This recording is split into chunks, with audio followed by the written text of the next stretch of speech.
Big pass Tamil season 9 டே 85 first ப்ரோமோவில் பார்த்தீங்கன்னா nomination ப்ராசஸ்க்கு தான் வந்து ஹவுஸ்மேட்ஸ் வந்து உட்கார சொல்கிறாங்க. இதில் பார்த்தீங்கன்னா 2 காரணத்தோடு நீங்கள் காரணத்தோட 2 பேர் நாமினேட் பண்ணணுதும் வழக்கம் போல் ஃபர்ஸ்ட் பெஞ்ச் ஸ்டூடெண்ட்டான விக்ரம் வந்து தன்னுடைய வக்கிரமான இன்னொரு சைடு தான் காட்டிகிட்ருக்காரு அப்படின்னு நம்ம சொல்ல முடியும். ஒருத்தவங்க தன்னால் சஃபர் ஆகிருக்காங்க, கொஞ்சம் வேறு ஒரு கோத்ரூ பண்ணிகிட்டு இருக்காங்கன்னும் போது மற்றவங்க வந்து எப்படியெல்லாம் நடந்துக்கூடாது அந்த மாதிரி நடந்துக்கிறாங்க. திவ்யாவை தான் அவர் வந்து சொல்கிறாரு, அடுத்தவங்களுக்காக பேசுகிறேன் அப்படின்னு சொல்லிட்டு செல்ஃபிஷாக பண்ணுற ஃப்ராட் திவ்யா அப்படின்னு சொல்கிறாரு.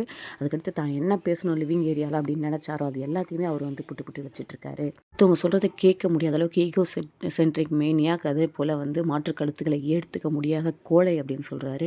திவ்யாவை ட்ரிகர் பண்ணுறது அவர் சொல்கிறாரு. ஆனால் அவருடைய கேம் யாருக்கும் வந்து புரியலை. உள்ள இருக்கவங்க டாஸ்கெல்லாம் முடிஞ்சதுக்கப்புறம் யார் நல்லா பண்ணாங்களோ, யார் ஸ்ட்ராங்காக இருக்காங்களோ, தலை போட்டியில் யார் வின் பண்ணுவாங்கன்னு நினைக்கிறாங்களோ அவங்களெல்லாம் டேமேஜ் பண்ணி அவங்கள பற்றி தப்பாக மேனிஃபெஸ்ட் பண்ணுறது, வீட்டில் இருக்கவங்களுக்கு முன்னாடி அவங்களுக்கு ஃபஸ்ட்டு பர்ஃபார்மன்ஸ் கொடுக்க வைக்கிறது, அவங்கள அடுத்த வாரம் நாமினேட் பண்ண வைக்கிறது தான் விக்ரமுடைய கேவலமான வேலையாக இருக்குது. 2 வாரமாக திவ்யாவுக்கு எதிராக அதை பண்ணுறாரு. திவ்யா இதுக்கெல்லாம் உடஞ்சி போடுது. ரைஸ் அபவ் ஹேட் அப்படின்ற மாதிரி தான் திவ்யா வந்து மேலே போகணும். அவங்க வந்து அழுறாங்க. பட் இதெல்லாம் வந்து அவங்களுக்கான ஓட்டாக மாறுன்றதை வீட்டில் இருக்கவங்க மறந்துடுறாங்க. அடுத்த அப்டேட்டோட நம்ம வரோம். நம்ம சேனலை சப்ஸ்கிரைப் பண்ணிக்கோங்க. தேங்க்யூ.